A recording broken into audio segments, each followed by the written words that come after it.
여러분 안녕하십니까? 포항 MBC 뉴스데스크입니다. 제8회 전국동시 지방선거를 하루 앞둔 오늘 후보들은 마지막 유세에 나서 총력을 쏟았습니다. 포항에서는 유성찬 후보가 새로운 리더십을, 이강덕 후보가 풍부한 경험을 내세우며 지지를 호소했습니다. 박성아 기자가 보도합니다.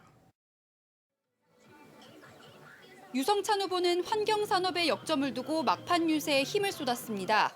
환경산업에 대한 관심이 높아지고 있는 만큼 이를 바탕으로 포항 경제를 일으키겠다고 다짐했습니다.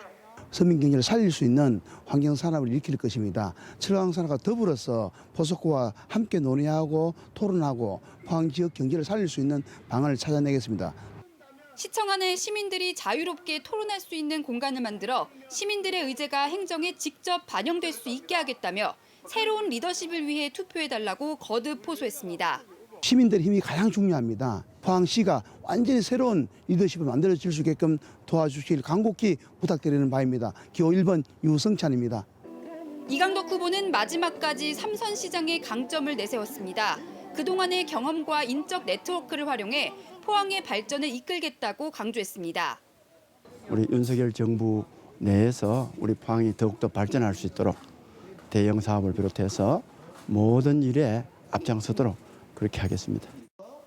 영일만대교와 포스텍 의과대학, 포스코홀딩스 등 포항의 주요 현안들을 해결하고 생활 환경을 정비해 살기 좋은 포항을 만들겠다고 밝혔습니다.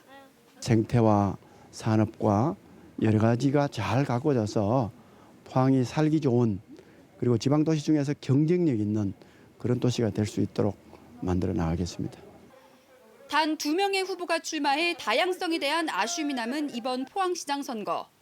포항을 위한 일꾼은 누굴지 이제 유권자들의 선택만 남았습니다. MBC 뉴스 박성아입니다.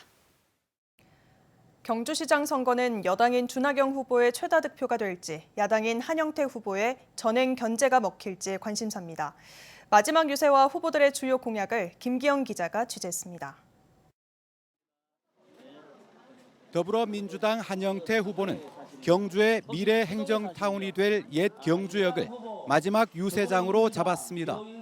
26만 경주 시민의 자존심이 걸린 무투표 당선만큼은 막아야겠다는 일념으로 선거 전에 뛰어들었습니다. 견제할 수 있는 세력이 있어야 됩니다. 지금 경주에서 견제할 수 있는 세력은 유일하게 더불어민주당 후보 저 한영태입니다. 시민을 섬기는 행정을 펼쳐 복지를 결과물로 돌려드리겠다고 다짐했습니다. 우리 시민들한테 가는 복지 예산이 좀 더 늘어나게 하고 그래서 우리 시민이 행복했으면 좋겠다라는 생각으로 출마했습니다. 한영태를 찍으면 경주가 달라진다며 꼭 투표해달라고 호소합니다. 제가 그 눈치를 보지 않기 때문에 오롯이 시민들만을 위한 행정을 필 수가 있고 그렇게 함으로 해서 경주는 달라집니다. 국민의힘 준하경 후보는 경주 관광 1번지로 부상한 황리단길에서 관광객 2천만 명 시대의 비전을 쏟아냈습니다. 오는 7월 금관총 전시관 개관을 시작으로 월성해자 복원, 황룡사 9층 목탑 복원 등 신라 왕경의 옛 모습을 되찾는 15개 핵심 프로젝트 완성이 최대 공약입니다. 신라 왕경 핵심 유적 복원 사업 조기에 추진해서 경주를 한국의 동양의 로마로 만들겠습니다, 여러분. 아이디어를 가진 젊은이들의 창업 지원도 약속했습니다. 재능 있는 젊은이들이 이 황남동을 찾아와서 여러 가지 예술 활동, 예를 들면 웹툰, 만화도 그리고 창작, 그리고 음악도 작곡을 하고 노래도 취입을 하고. 중단 없는 경주 발전의 적임자임을 내세웁니다.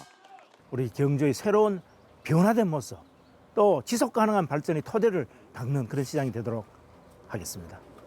준하경 후보의 완승으로 싱겁게 끝날지, 한영태 후보의 젊은 표심 공략이 성공할지 귀추가 주목됩니다.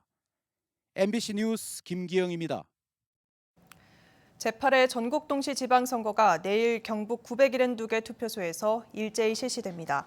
투표는 오전 6시부터 오후 6시까지 지정된 투표소에서만 가능하며 사진이 포함된 신분증을 지참해야 합니다. 확진자 투표는 일반 투표가 모두 끝난 뒤 오후 6시 30분부터 7시 30분까지 일반 유권자와 동일한 방법으로 진행됩니다. 경북의 선거 인수는 226만 8,707명이고 이 가운데 52만 6천여 명, 23.1%는 사전 투표를 마쳤습니다. 경북 선거관리위원회는 선거법 위반 행위 관련자 2명을 수사기관에 고발했습니다. 지난 28일 포항의 한 사전투표소 입구에 선거 인수를 집계하겠다며 카메라를 설치하고 투표관리관의 퇴거 명령에 불응하며 소란을 피운 A씨를 경찰에 고발했습니다. 또 전과가 있는데도 전과 기록을 누락한 선거 공보물을 제출한 성주군 의원 후보자 B씨를 허위사실 공표 혐의로 검찰에 고발했습니다. 포스텍 연구팀이 부실 학술지를 서로 인용해 성과를 부풀리는 일부 출판사의 담합 행위를 최초로 포착했습니다.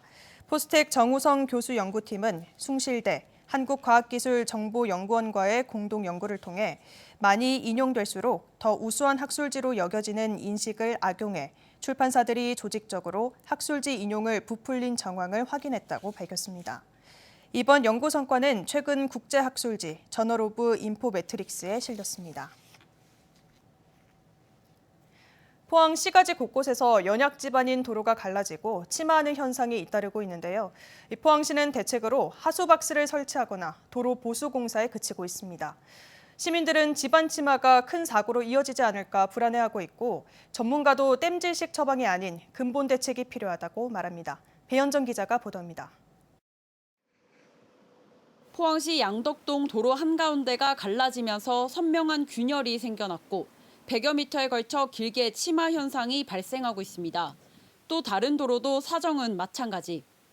초등학교 정문 앞 어린이 보호구역인데요. 학생들이 걸어 다니는 인도 바로 옆인 이곳 도로 역시 푹 꺼져 있습니다. 균열과 함께 길이 30여 미터에 걸쳐 도로가 지반 침하 현상을 보이고 있습니다. 정상적인 차량 통행이 힘든 데다 사고 위험이 높고 학생들의 보행권마저 위협하고 있습니다. 정상적으로 보행을 하거나 하기에는 아이들이 유치원생이라든지 초등학생들은 넘어질 수도 있고 지금 높낮이가 있다 보니까 이 차량 다니기에 시각적으로 또 안전 보장이 확실하게 되지 않는 점도 있습니다. 이 일대는 하천을 메우거나 쓰레기 매립장을 활용하는 방식으로 도심지를 만들었기 때문에 땅 꺼짐 현상이 반복되고 있습니다. 그 중간에 양쪽 가에 지금 보도블록 인도 부분, 요 부분 양가에 이제 땅이 다 꺼져갖고 굴곡이 많이 심해졌어요. 많이 꺼졌어요, 지금. 주민들은 잇따른 지반 침하 현상에 불안감을 나타내고 있습니다. 싱크홀이 발생한다든지 자꾸 이게 집안이 자꾸 내려가니까 자꾸 이 건물 균열이라든지 마당이라든지 자꾸 균열이 가고 하니까 그런 부분이 좀 불안하죠. 포항시는 땅 꺼짐 현상이 발생하면 지하에 하수박스를 설치하거나 침하된 도로의 표면을 보수하고 있다고 밝혔습니다. 일단 침하된 부분하고 그다음 올라온 부분을 정리를 해서 통행에 불편이 없도록 그렇게 하려는 거죠. 완전 땅을 파내서 다지고 하면 좋은데 이제 그러기는 너무 과하다 하고. 하지만 전문가들은 땜질식 처방이라며 근본적인 대책이 필요하다고 지적합니다. 지하에 있는 구조물은 금방 충격마저도 깨져서 없어지는 거고요. 위에 또 이게 아스콘 더 씌우기 하더라도 밑에가 처짐이 생기면 금방 다시 또 안 좋아져요. 근본 대책을 안 하면 계속 보수를 해야 돼요. 땅 꺼짐 현상은 건물 붕괴나 인명 피해로도 이어질 수 있는 만큼 포항시의 전면적인 지반 조사와 안전 대책이 시급합니다. MBC 뉴스 배현정입니다. 경북에서 코로나19 신규 확진자가 966명 발생했습니다. 시군별 신규 확진자 수는 포항 240명, 경주 31명, 울진 6명, 영덕 4명이며 울릉에서는 이틀째 확진자가 없었습니다. 경북 신규 확진자는 이틀 연속 1,000명 미만을 기록했고 중증 환자 전담치료 병상 가동률은 15.7%입니다. 전 여자친구를 폭행하고 감금까지 한 20대 남성이 검찰에 넘겨졌습니다. 포항 남부경찰서는 살인 예비와 살인 미수 혐의로 20대 남성을 검찰에 구속 송치했습니다. 이 남성은 지난 10일 자신을 만나주지 않는다는 이유로 전 여자친구를 폭행해 기절시킨 뒤 집에 감금한 혐의를 받고 있습니다. 경북 동해안은 오늘 맑은 날씨 속에 기온이 크게 올랐습니다. 내일 경주의 낮 최고 기온이 33도까지 오르며 더 덥겠습니다. 조주경 기상캐스터입니다. 여름이 성큼 다가오고 있습니다. 5월의 마지막 날이 지나가고 있는데요.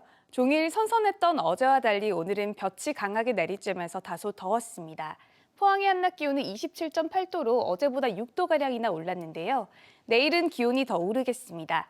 경주의 아침 기온은 15도로 오늘보다 조금 낮게 출발하겠지만 한낮에는 33도까지 껑충 오르겠습니다. 대기 확산은 원활해서 내일 미세먼지 걱정은 안 하셔도 되겠습니다. 다만 포항과 경주를 중심으로는 닷새째 건조특보가 발효 중인데요. 경북 동해안 전 지역 오늘 밤부터 내일 오전까지 초속 15m 안팎의 바람까지 강하게 불겠습니다. 더 이상의 산불 피해 없도록 조심해 주시기 바랍니다. 이어서 자세한 내일 기온 보겠습니다. 내일 아침 기온은 15도에서 20도 분포로 경주는 오늘보다 3도가량 낮게 시작하겠지만 그 밖의 지역은 오늘보다 4도가량 높겠고요. 한낮 기온은 25도에서 33도까지 오르면서 낮 기온은 오늘보다 1도에서 2도가량 오르겠습니다. 울릉도와 독도의 아침 기온은 19도로 시작하겠고요. 한낮 기온은 울릉도 25도, 독도 22도 선에 머물겠습니다. 동해 바다의 물결은 0.5에서 최고 2m로 계속해서 잔잔하게 일겠습니다. 이번 한 주 동안에는 뚜렷한 비 소식 없이 대체로 맑은 날씨가 이어지겠고요. 다만 10도 이상 크게 벌어지는 일교차에는 주의하셔야겠습니다. 날씨였습니다. 정부가 코로나19 방역 조치로 피해를 본 소상공인과 자영업자에게 손실보전금을 지급을 시작했습니다. 중소벤처기업부는 소상공인 371만 명에게 총 23조 원 규모의 손실보전금을 최소 600만 원에서 최대 1,000만 원을 순차적으로 지급합니다. 대구와 경북의 경우 각각 17만 7천여 명과 18만 8천여 명 등 36만 6천여 명이 손실보전금 지원 대상입니다. 손실보전금 지원 대상은 지난 2021년 12월 15일 이전에 개업해 같은 달 31일 기준 영업 중이면서 매출액이 감소한 소상공인과 소기업, 연 매출 10억 원을 넘고 50억 원 이하인 중개업입니다. 국민의힘 김영동 의원 등이 대표 발의한 지방소멸 위기지역 지원 특별 법안이 국회 본회의를 통과했습니다.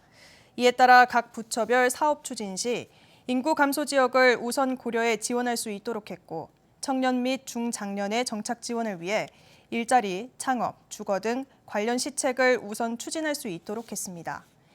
인구 감소에 대응하기 위한 지자체의 인구 감소 지역 대응위원회의 설치 및 운영, 인구 감소 지역의 교육, 문화, 관광, 보육 등 다양한 분야에 대한 특례를 마련해 국가 재정으로 지원할 수 있는 근거도 마련했습니다. 이 특별법은 지역이 주도해 인구 감소 및 지방 소멸 문제에 효과적으로 대응하고 국가는 행정적, 재정적으로 지원하기 위한 제도 마련을 골자로 하고 있습니다.